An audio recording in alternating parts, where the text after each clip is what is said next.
This is a result of New York City allowing drugs and violence to flourish. How's everybody doing? My name is Anthony Brian Logan, and today I bring you a pretty sad story. A 1-year-old child in New York City, the Bronx, died as a result of a fentanyl overdose because he was exposed to it in a daycare center that doubled as what they call a trap house, a drug house. They were selling drugs out of this place or keeping drugs there, one of the two. And somehow he got into it, got exposed to it, and died. Now, drugs are a scourge all over the world, really, but definitely in the USA. That fentanyl, and really a lot of it is big pharma. Fentanyl, a lot of this stuff is big pharma's creation. Synthetic opioids in general are destroying this country. And I'm not sure what needs to be done, but something got to be done. And we having kids being exposed to it, dying, mothers being hooked on it during their pregnancy, and then the children are born hooked on opioids. How are these kids going to be able to function? How will the new generation be able to function when there's so much drugs just everywhere? You got kids vaping these drugs. It's really, really out of control. And it came to a head, unfortunately, in New York City where your 1-year-old boy died. And before I get to the video, I want to say rest in peace to the little boy and prayers out to his family. Now, let's go ahead and roll this here. This is going to be News Nation. I will link to this video in the description box. If you're on IG, visit the link in the bio. Go to the corresponding article on the website. But without further ado, let's go ahead and roll it. Out of New York, 2 arrests have now been made after a 1-year-old died. 3 other children were rushed to the hospital after possibly consuming fentanyl at a Bronx daycare. The owner of that daycare and their cousin taken into custody just this afternoon. Officials say that 3 of the children were found unresponsive inside of the daycare yesterday afternoon, that they were exhibiting symptoms of opioid exposure. And investigators did. I mean, imagine being a first responder and you see 4 children, 1 child died, but 4 got exposed in total.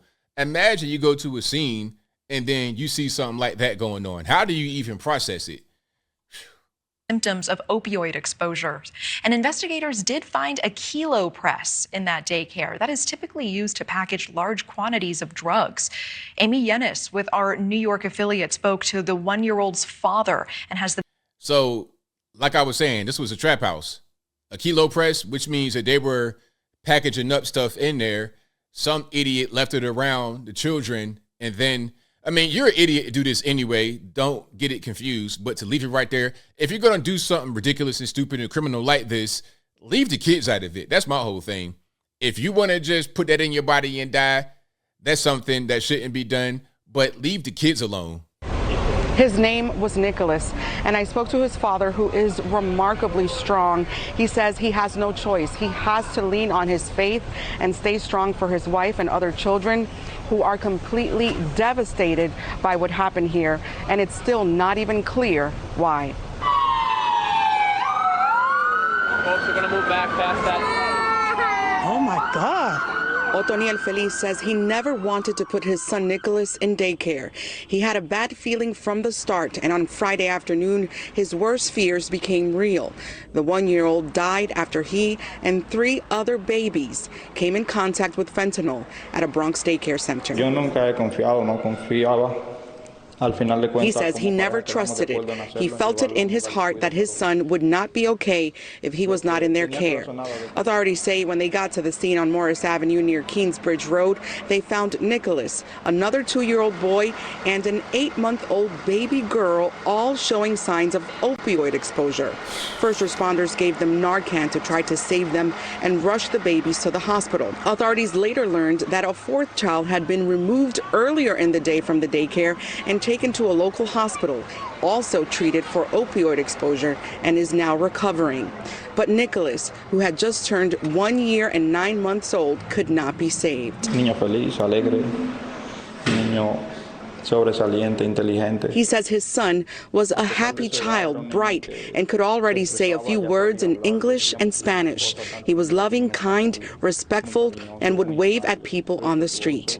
His mother is devastated, and his 4 siblings have already been told he will not be coming home again. Officials spent hours searching the daycare, some in hazmat suits. They found a kilo press, commonly used to package large quantities of drugs. A source close to the investigation tells Pix 11 2 people are in police custody, including the daycare's owner. These children do not deserve this, so please pray for them and their families. Officials say the home-based daycare known as the Kingsbridge Heights Community Center and also the Divino Niño daycare opened in January, is licensed by the state and passed inspections 3 times.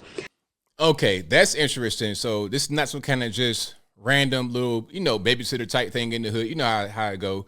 Okay, your grandmama or whoever is babysitter, your friend, babysitter, give her $20, watch the kid for the whole day. It's not like that. This is like a real spot. They have paperwork and they get inspected and everything else. Now, my question is, how did a real spot like this also become a trap house? How did that happen? And when did it happen?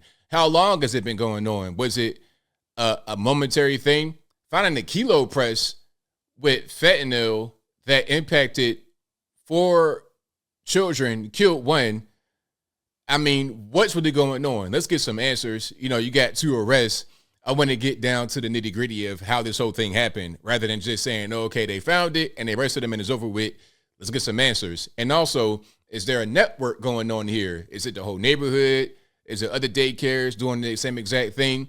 Because who's going to expect to really do a deep dive and look into a daycare to see if they got drugs in it or not? I've seen situations where you had restaurants that did things like this. In Virginia, one story before I get back to this video, I knew of a guy who had a great restaurant that everybody loved. It was really good food. I won't be too specific here, but in the same packages that they would put your to-go orders in, those same little white containers, they will also serve heroin in those same containers from the restaurant. So, I mean, you never know what's going on. Sometimes these things, you have legitimate businesses that are also fronts for other things. A surprise inspection just days ago turned up no violations. That is little consolation for this grieving father. Nada nos va a devolver nuestro hijo. He says nothing will give me back our son. Not all the gold in the world will make up for his life. As a parent, the life of a child is priceless, and the value will always be in my heart. Again, there are 2 people in police custody. This is an active investigation. In the Bronx, Amy Yensi, back to you, Natasha. Amy Yensi, thank you so much for that. Thank you for watching. Go to news. So there we have it. That's what's going on. New York City, Bronx, a daycare was apparently doubling as a trap house. They found a kilo press, found no drugs in there, 4 children, 1 deceased from an apparent fentanyl exposure and overdose. Really, really crazy. But as I close, I want to say this, New York City, we got some problems, New York City. The migration issue is one thing. The illegal aliens coming to the country, 110,000 in New York City. Eric Adams, you are inviting that. But this is a separate issue. The guy speaking Spanish looked Dominican. A lot of Dominicans in New York City. I don't know. It could be there legally, illegally. That doesn't really matter. My thing is about these kids. You have a daycare center that's operating legally, has everything in order, and you got kids who are exposed to it, whether they be there legally, illegally, whatever. The kids, again, leave the kids alone. Leave the kids out of it. And it wasn't even no kind of hood spot. This was a real place. This was a real thing. It was recognized by the city. They have inspections. All that stuff is going on. But yet we have this happening. So let's get down to the bottom of it. Hopefully it's not a chain. It's not a ring of these things in the city that are exposing children to drugs and or violence, because where there's drugs, where there's kilo presses, where there's fentanyl, there may also be those who want to compete with them over that, and there could be some violence that happens as a result of that whole thing going on. But I think I'll leave that right there for now. And what say you? What's your take on this daycare that was also a trap house? Is this story happened before? Have you heard about a thing like this happening in your particular neck of the woods? Are you surprised here? Whatever your thoughts are, let me know in the comments below. You guys know where I'm at. We got some issues, Eric Adams and all of the other New York City politicians.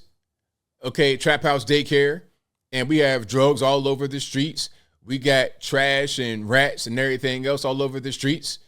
Rather than trying to be a sanctuary city, having 110,000 illegal aliens flood the place, maybe clean up your own backyard and put more resources where they should go. You want to cut 5% from all these New York City services, and what you have out there on the streets apparently is not working the way it should right now. Make that make sense. What's happening in New York City as far as the crime, violence, or drugs will only get worse from here as long as you don't do right by your constituents. But whatever your thoughts are, please let me know in the comments below. And that's all I got to say for this video. If you like what you heard, please comment, rate, share, and subscribe. Peace.